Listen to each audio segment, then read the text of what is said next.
अस्सलाम जी, मैं हूं सर रिजवान। आज हम पढ़ेंगे सेकेंड ईयर की एक्सरसाइज 6.4 का क्वेश्चन नंबर 1 का पार्ट 1।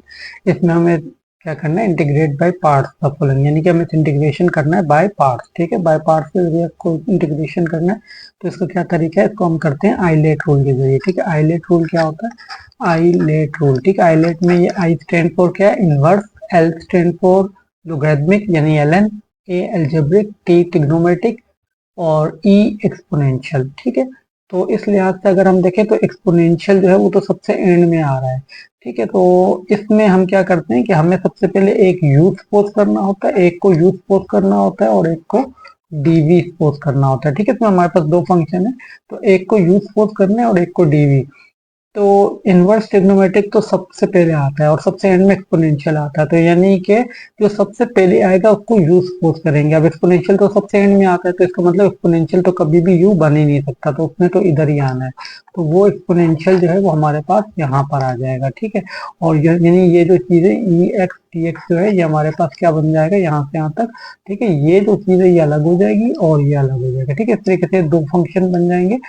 तो एक एक्सपोनेंशियल है, जो एक्सपोनेंशियल है उसको हमने डीवी में डाल दिया, और जो अलजेब्रिक है एक्स स्क्वायर क्योंकि अलजेब्रिक है तो वो यहाँ आ जाएगा। ठीक है, एक्स स्क्वायर कैसे चला, एक्स स्क्वायर तो अलजेब्रिक है, अलजेब्रिक क्योंकि पहले आ रहा है। देखें अगर हम इनवर्स हमारे पास नहीं था, ठीक है, इसमें हमारे पास इनवर्स नहीं है, लोगैरिथमिक नहीं है, अलजेब्रिक आ रहा है हमारे पास, तो पहले अलजेब्रिक आ रहा है तो वो यू में जाएगा, जो पहले आ जाए वो यू में जाता है, जो बाद में आ रहा है वो डीवी में जाता है। ठीक है, इसमें यू और डीवी हमारे पास लग जाता है। ठीक है, तो सबसे पहले हम इसका फार्मूला लिख लेते हैं। फार्मूला इसका क्या होता है, इसका फार्मूला होता है u d v is equal to u v minus v d u. ठीक है, ये इसका फार्मूला होता है।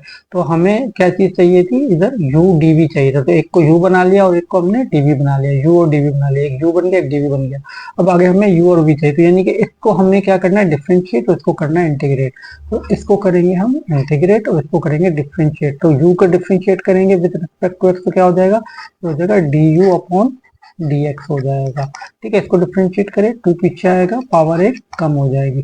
ठीक है, और ये dx वहां चला जाएगा, तो du की वैल्यू हमारे पास क्या बन गई, ये बन गई 2x dx। ठीक है, ये dx यहाँ डिवाइड था, यहाँ के मल्टीप्लाई हो गया, तो du की वैल्यू हमारे पास आ गई। ठीक है, ये du हमारे पास आ गया यहाँ पे। ठीक है, ये du हमारे पास आ गया है, एक ये u हमारे पास आ गया है। ठीक है, हमें फॉर्मूले में एक u की जरूरत है, ठीक है, एक u की जरूरत है, एक dv की जरूरत है। ठीक है, और ये आ गया हमारे पास। अब हमें डीवी को इंटीग्रेट करेंगे, तो डीवी को इंटीग्रेट करेंगे तो वी आएगा, और ई की पावर एक्स को डिफरेंशिएट करो, इंटीग्रेट को करो, कोई फर्क नहीं पड़ता, ई की पावर एक्स ही रहेगा।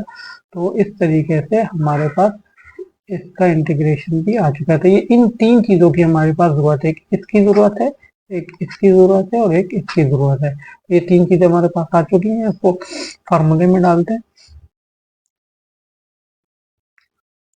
तो ये हमारे पास बनेगा एक्स का स्क्वायर ई की पावर एक्स, और ये बन जाएगा ई की पावर एक्स 2x dx। ठीक है, इसको इससे मल्टीप्लाई करना है, हमने क्या करना है, इसको इससे मल्टीप्लाई करना है और इसको इससे मल्टीप्लाई करना है। तो देखें, इसको इससे मल्टीप्लाई किया तो ये होगा यू एक्स का स्क्वायर ई एक्स। ठीक है, यू वी था, ठीक है, ये था यू, ये था वी। यू को किससे मल्टीप्लाई करना है, वी से। ठीक है, तो यू की वैल्यू थी एक्स स्क्वायर, वी की वैल्यू थी ई एक्स, फिर माइनस डाला, फिर v की वैल्यू दोबारा डाली, v को इसको फिर इससे करना है, तो v को du से करना है, ये रहा v, ये रहा du। v को du से करना है, तो v की वैल्यू डाली e की पावर x और du की वैल्यू डाली 2x dx।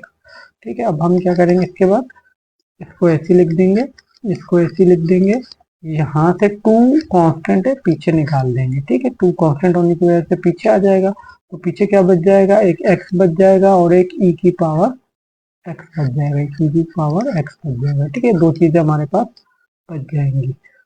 चलिए, अब फिर ये हमारे पास दो फंक्शन आ गए, दो फंक्शन आपस में क्या हो रहे हैं, मल्टीप्लाई हो रहे हैं। ठीक है, तो इस फिर हम इसी तरीके से करेंगे, ये फॉर्मूला लगाएंगे, एक को u लेंगे, u हमारे पास अब क्या आ जाएगा, x आ जाएगा, और dv हमारे पास क्या आ जाएगा, e x dx आ जाएगा। ठीक है, जैसे यहाँ पे दो फंक्शन मल्टीप्लाई हो रहे थे तो हमने ये किया, तो दोबारा हम यही काम करेंगे, एक को x ले लेंगे और एक को u ले लेंगे और एक को dv ले लेंगे। ठीक है, e की पावर x को हमने dv ले लिया और x को हमने u ले लिया, तो इसको डिफ्रेंशिएट करना है, इसको इंटीग्रेट करना है, इसको इंटीग्रेशन का निशान लगा देते हैं। तो u को हमने क्या करना है, differentiate with respect to x। तो x का डिफ्रेंशिएशन क्या होता है, 1 होता है। ठीक है। तो dx यहाँ पे डिवाइड बन जाके मल्टीप्लाई हो जाएगा, तो du की वैल्यू क्या आ जाएगी, dx आ जाएगी। ठीक है, तो ये हमारे पास आ चुका, ये आ चुका। और dv को इंटीग्रेट करेंगे तो v हो जाएगा, और e की पावर x का इंटीग्रेशन होता है e की पावर x। ठीक, तो इस तरीके से हमारे पास ये भी आ चुका, और ये तीन चीजें हमें चाहिए होती हैं, तो ये तीनों चीजें हमारे पास आ चुकी हैं। ठीक है, ये एक, दो और ये तीन चीजें चाहिए होती है। चलिए अब आ जाए यहाँ पे। अब हम क्या करेंगे, लिखेंगे एक्स स्क्वायर ई की पावर एक्स -2। अब इन दोनों की जगह पे क्या आ जाएगा, इसको इससे मल्टीप्लाई करना है, यानी कि एक्स को आपने मल्टीप्लाई करना है ई की पावर एक्स से माइनस लगा के, फिर इसको इससे करना है, तो ये हो जाएगा ई की पावर एक्स डी। सही है, ठीक है। यू वी, ये रहा यू और ये रहा वी, माइनस वी, ये रहा वी और ये रहा डी यू। ठीक है, इस तरीके से हमने वैल्यूज यहाँ पे पुट कर दी। अब यहाँ ब्रैकेट्स खोलेंगे, तो ये हो जाएगा एक्स स्क्वायर ई की पावर एक्स -2x ई की पावर एक्स, फिर ये माइनस माइनस प्लस हो जाएगा, और ये हो जाएगा माइनस माइनस प्लस हो जाएगा, 2 भी आ जाएगा, और ई की पावर एक्स डी एक्स आ जाएगा। चलिए अब क्या हो जाएगा, एक्स का स्क्वायर ई की पावर एक्स -2x ई की पावर एक्स, अच्छा, प्लस 2 ई की पावर एक्स का इंटीग्रेशन होता है ई की पावर एक्स प्लस सी, और सी कब लगता है, जब हम इंटीग्रेशन करते हैं तो एंड में प्लस सी आ जाता है। अब हमने इसका इंटीग्रेशन लिया तो आखिर में क्या आ जाएगा, प्लस सी। कांस्टेंट है, सी क्या चीज होती है, कांस्टेंट होता है, वो हम डालते हैं। ठीक है, तो यहाँ पे आ जाएगा प्लस सी। अच्छा, अब यहाँ पे हमने क्या करना है, ई की पावर एक्स को कॉमन ले लेना है, तो ये हो जाएगा एक्स का स्क्वायर -2x प्लस 2 और प्लस का सी, और ये इसका आंसर भी हो जाएगा। चलें आज यहीं तक रखते हैं, वीडियो को लाइक और चैनल को सब्सक्राइब कर दीजिएगा। Thanks for watching.